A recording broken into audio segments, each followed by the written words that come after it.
Welcome everyone to the Kendall Report, where I share my 40 years of experience to help you manage your portfolios and protect your wealth. Don't forget to subscribe, like, and share these videos.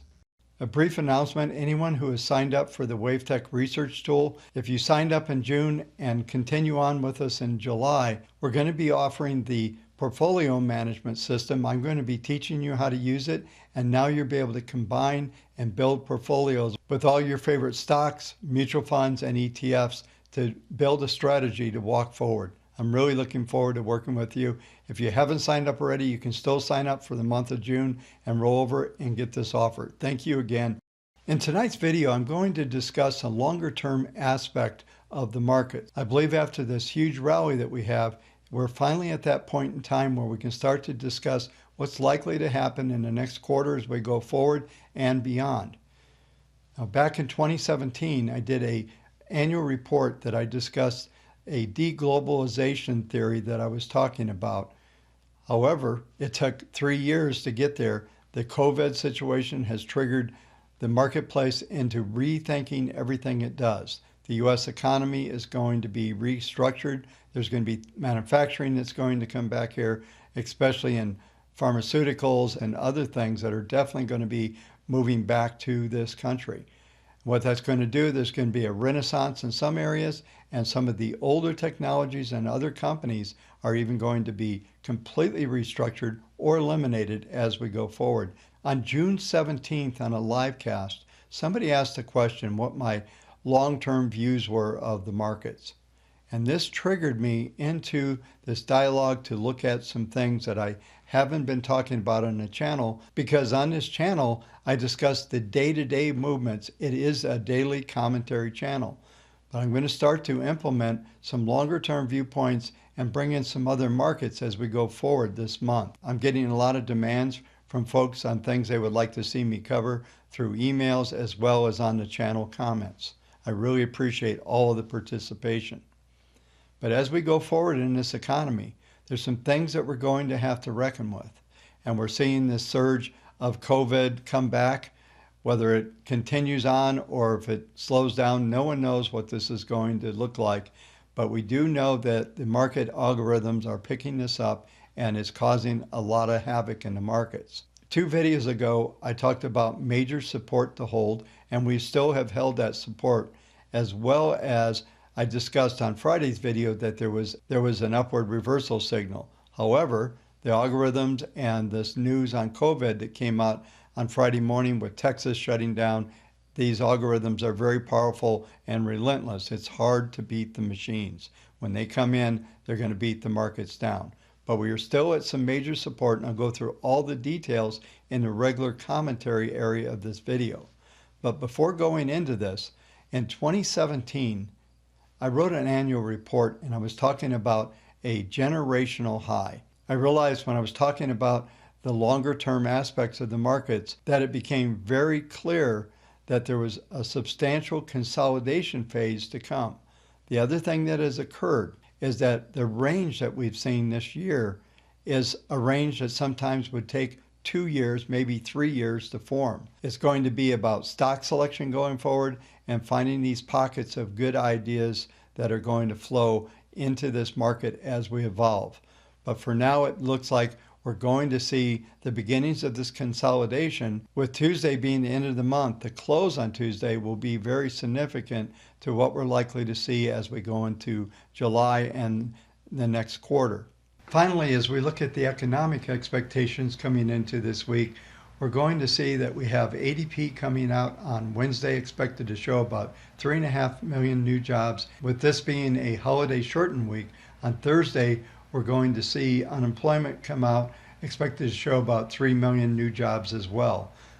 As I've talked about before, these reports continue to come in much better than expected, so it'll be interesting to see how the markets digest this information, especially just ahead of a long weekend. Let's take a look at the charts and see what they're telling us both for the long term and the short term expectations as we go into this week. We're going to begin to look at the long term aspects. We're looking at an S&P cash chart going back to 1980.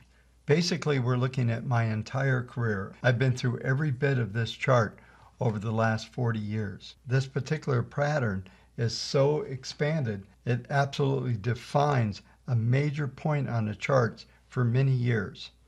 I discussed this in my opening comments, but what we're seeing here is a historic event. We know that intuitively, and the economy is not going to just snap back. There's not going to be a V bottom.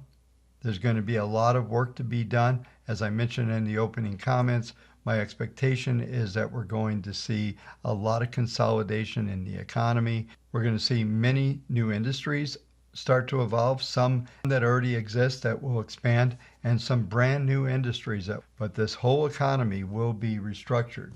And because of this range, as I mentioned earlier, that this would take normally 2, maybe 3 years to have this type of price range where we were coming into February and where we ended up in March in a very quick decline. Now, the fact that we snap back now is telling us a lot about the pattern that is likely to unfold. So we had the big spike down. We have had a 3-month rally. That rally has pulled us all the way back above the 0.76 number that you'll see here on the chart where I have my cursor. I'm going to draw in the pattern that I believe is going to unfold over the next 8, maybe as many as 12 quarters. This is going to be substantial. I don't have the PPMs on here right now, but I'll bring them up in a minute after we look just purely at this pattern. There are some significant numbers that have been signaled in the past. I'm going to go over several elements and discuss what we see on this current chart as well as looking back on previous sequences. The first thing I'm going to point out is these 3 objectives here in the middle of the page. In 2014, the WaveTech projection tool issued 3 objectives. The first is 1435, the second was 1578, and the extreme was 1666. Now, the yellow line represented the actual high of the market.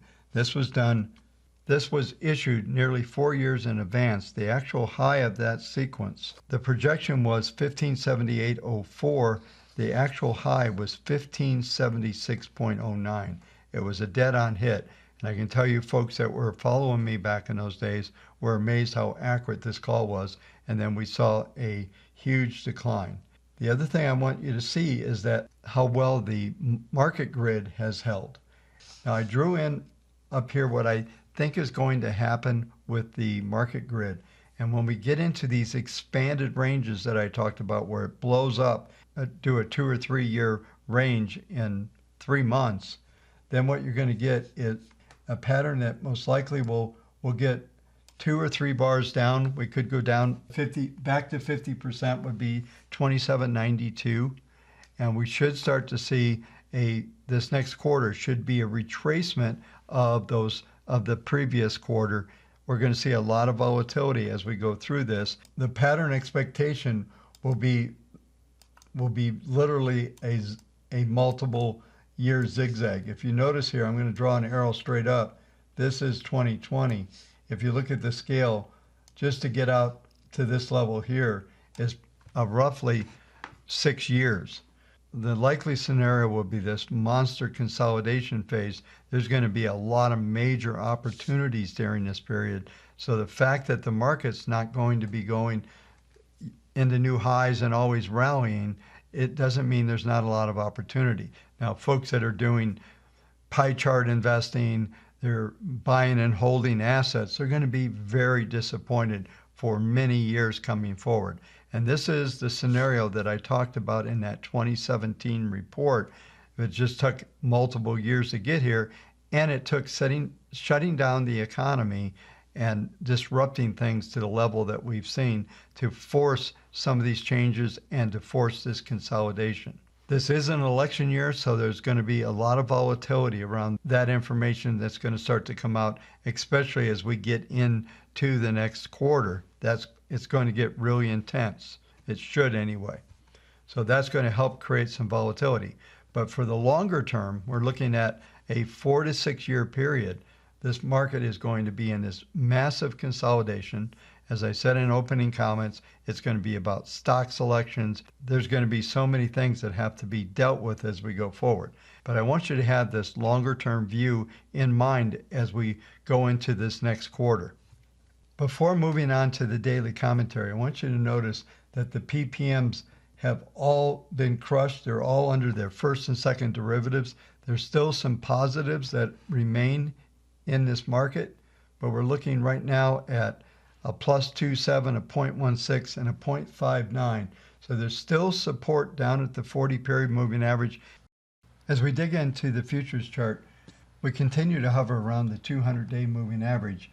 The momentum continues to be flat. There was substantial downside momentum as we came into Friday's close, but that's already starting to dissipate. As I discussed 2 videos ago, I believe that the extreme support will hold. We saw a print tonight on the futures down to 29.83. That most likely was the extreme print that we're going to see, and we're likely to see some recovery this week as the market's not in that collapse mode at the moment. I continue to see a lot of support, and when we look at the weekly chart here in a minute, you'll see exactly what I'm talking about. But this 200-day moving average is strong support, and the way the PPMs are structured here are not telling us that there's some huge downside in this market. Looking at the weekly graph, you'll see that we got that expansion. I started discussing that over the last couple weeks. When the market grid expands like it's doing right now, we tend to go in a sideways range. There's something significant that already occurred in the evening session tonight, but the 10-week moving average is the major support. It's turned up so far with this early print that we're seeing it this week.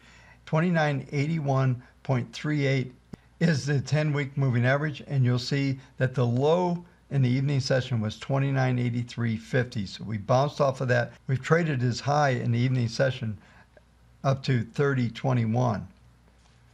The market grid that I posted tonight, remember on Sunday night, not only do the daily numbers update, but the weekly numbers update as well. This was a significant hit, and we're likely to see a rebound retracing back toward the 3057, which is R1. We could get back to the 3113 level, which is R2 on this chart. The cash market's giving us similar numbers. The extreme 2980.27. This is a weekly chart again. That's the 10-period moving average. The early London crowd is coming in and bidding the markets here as we come into the London opening. We'll see if that holds into the open of the U.S. We could see the market move this week as high as 3146, which is R1.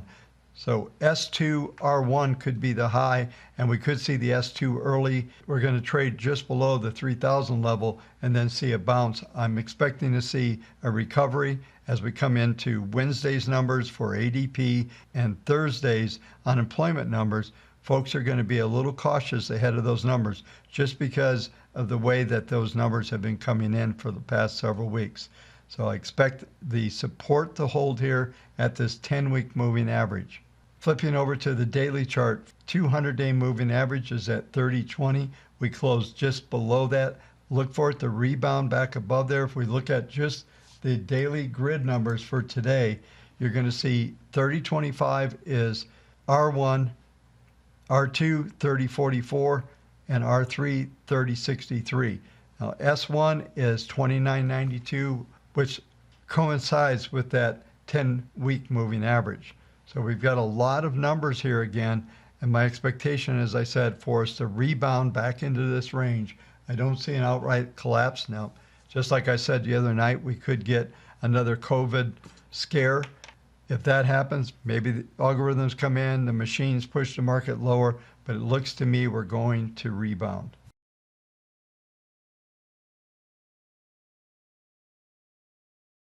The final market I'm going to cover tonight will be gold. Starting with the weekly graph, this is a market to continue to watch. If you recall, the original projection was for the market to move up towards the 1817 with the 1837 level. If we look at the market grid for the weekly on the gold this week, we're looking at 1811. We're trading 1805 right now. We've had a high tonight at 1808. We're likely to see this thing move above that 1811 level and hit that R2, R3 number, 1826, 1840. And the only issue I have with this market right now is the weekly charts still suggest there's a positive momentum going on, but they're not in the configuration that we would expect to see if this market was going to explode. So the expectations are to move up toward the upper end of the grid, which is, I would say, R2, possibly as high as the RXT, which is extreme of 1853. There's very little to look at on the daily charts, although they have started to show some increase in momentum, especially on PPM1, which is a plus 3-4. So it is in trend mode, and there's substantial support around 1778. That's your key number. If it broke below that level, then you would see some selling coming in. This week's schedule will be the same. I will still do a live stream on Wednesday, and we're going to do a training for WaveTech on Tuesday, also introducing the WaveTech Portfolio Manager.